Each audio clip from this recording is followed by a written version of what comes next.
What is up, gamers? If you guys like to talk about numbers, you're probably going to enjoy this video or maybe hate it, but I love diving into how much these streamers make. Last time we talked about a topic like this on this channel, it was Ninja and Cloaksy talking about how much your top streamers can make, saying they can make like $5,000 a day, easily six figures, if not millions of dollars, but they really went in on top Twitch streamers and what they can actually pull in on a daily basis through Twitch ads and all of that stuff. It was super cool. Now, when it comes to peak COVID and Apex Legends streamers, we got to talk about Daltoosh. It was actually an interview with Country Club Adjacent. Really funny guys. Got the chance to meet them at the Esports Awards. Again, super funny. You should go check out the full interview they did, Country Club Adjacent with Daltoosh.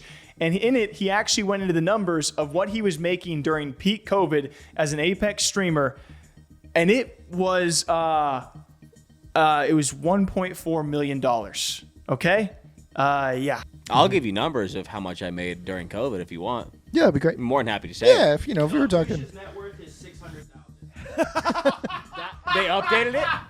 They updated it, dude. It used to be like 2K, and I used to be 54 years old and 5'4". Really? That's a good update. I don't really know what my net worth is. I made over $1 million. Talk right into the tip of that microphone. I made over $1 million, I think, the first year of COVID. Wow, so About Marco's right. About like 1.4. Okay. First year of COVID, and then tax. That's pre-tax. That You have to pay taxes on video games. When when that much comes out of your bank account, it's nauseating. But you're in Texas. I'm in You don't pay. It could have been income worse. tax. It could have been worse. It's federal. Yeah, it could have been worse. Okay. But that much money coming out, I was writing checks for Year one. big. How much is federal tax in Texas for 1.4? I don't know, dude. I'm not a financial manager. I just write it and let it fly. Okay, talk right into the tip of that microphone. I just write it and let it fly. You You can do also look like raise your hand as you well do look if like you're a Sorry, I financial was manager, getting. though. Yeah. Well, with a number like 1.4, Yeah, you do have financial manager You look. wear that F1 jacket and it makes sense at 1.4. Yeah, it was good. I mean, COVID. The thing is, but esports are on a decline right now because COVID. Which is why you got into golf. COVID inflated the numbers of the entire scene. Yeah. Because what's everyone doing during COVID? They're watching shit. Right. They can't go outside, so what are they watching? Yeah. Movies, TV shows, Twitch. Right. And now they're watching Matt Rife. So And every time I hear numbers like this, first of all, you forget how big people truly were because that's not your everyday streamer. Daltoosh was one of the best and one of the most watched in all of Apex during a time where BRs were certainly flourishing, including Apex. But it's also like 1.4 million?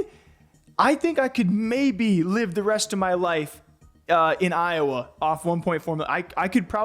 I could squeeze it. If someone wants to donate, I could probably squeeze it out. Or in South Carolina, we can make it work. But I love this podcast because he was very open about the fact that it was a great time to be there. It was a great time of the game. But he also mentioned something super crucial that other Apex streamers are doing right now and have talked about. I look at someone like Noko, who is transitioning from Apex to the finals. He wants to make them both work and has done a very good job of doing so. I look at someone like Timmy, who still wants to compete in Apex Legends, yet is very vocal with his community saying, hey, Apex will not be around forever. And something Daltoosh looked ahead on and said, games die. If you guys cannot transition as a streamer and content creator to something different eventually, you will die with your game. Which, albeit it might be really dark, but it's also just really blatantly true and a blunt way of putting this to other people, saying, hey, you can't do this forever. Even when you make $1.4 million in a single year, that's great and all, but eventually